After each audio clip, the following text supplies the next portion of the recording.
Right, so this is the trade breakdown for AUDJPY.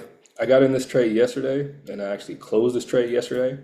So this is the last, this is the, I guess the last trade of Wednesday before I stopped trading for yesterday. But let me just break this down. As you can see, price went the other way, which you know from my previous trade videos that usually that's a good thing. That's a good sign. Well, it's a good sign in a way that it means that I wasn't really wrong. It was just the price was going the other way, and that's what it seems to do. I mean, I really like when price does that. It goes straight through the stop loss. It goes straight through my stop loss, and it looks like it's just continuing to go up. So I just caught the wave when it was going, the opposite direction. But here we go. Just going to break this down here weekly, as you can see. And also, too, I was very cautious. I wrote this here to be very cautious of the weekly wick. So I knew what I was getting into. I knew that this could have potentially happened because of these wicks, these 1-2 wicks, and they're long, very aggressive buying pressure wicks. That just shows that buyers may be rejecting sellers at this time. So just to be cautious of buying pressure at this time. That's what this says to me, and you can do your research, read the Candlestick Bible. Yeah. So very cautious. I mean, I knew what I was getting into. That's why I was just cautious of this. As you can see, we had that wick pullback, right? And then here, to the area that I got into, okay, I could have got into this lower high. I got into like right here, just like on the way down to this area of interest. Okay, so as you can see here, now price has broken our 4-hour bearish shift, our 4-hour bearish frame. But if we just pull back price, where am I at? Let's go here. Here we go. So we go back here to where I was. I took the trade around right here while price was in the middle. All right, very tempting, right?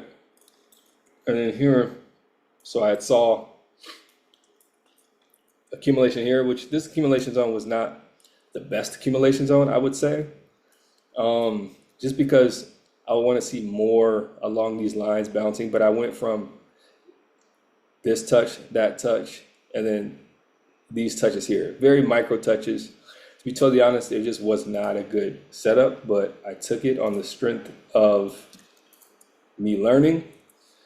Yeah, that's the best way I can put it. Now, this was my old zone. I just refined my my accumulation zones just, I don't know, fucking yesterday. Yeah, if I were to do this again, right? If I were to redefine these zones again, yeah, I would go back. I would do this. I would be here. I would be about right here to right there. I would have this zone a little bit bigger, like right there. That's what I would say, right? That would be more of a clear zone to me. Why? Just because I like how price had stopped here. I like this, so it kind of balances it out. It doesn't I'm just not going off of this accumulation here, but actual historical. And like I said, when I look for my accumulation zones, I want to see at least within 2 days. This is Tuesday. This is Tuesday. That looks sharper to me. And this here, I could have did up here somewhere, like up here. That could have been another zone. But this is the first zone right about here. And honestly, too, if I want to be conservative, I would have just said, you know what? Let me just have my zone a more clear, like more definitive zone would have been right here.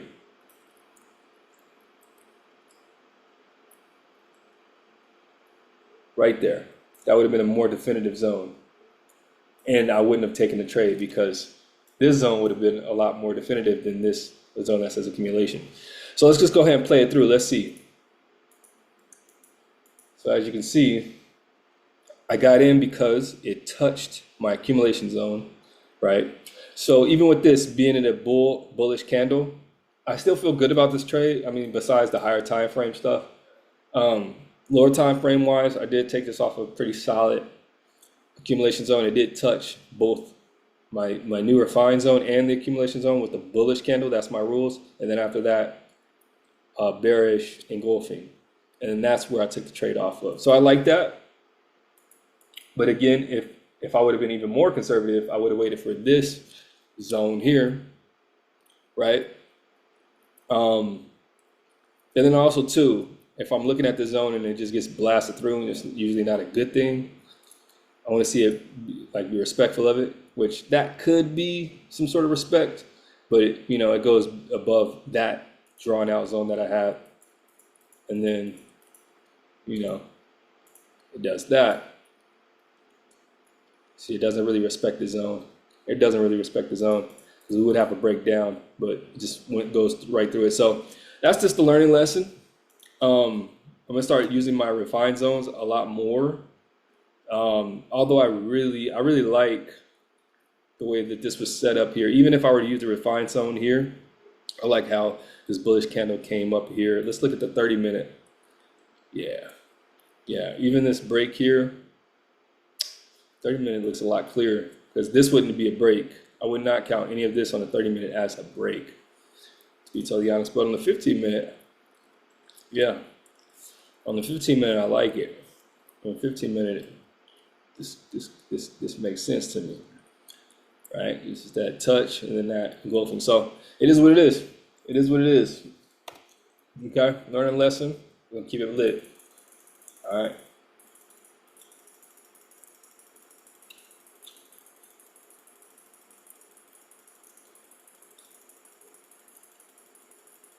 And that's that. Peace.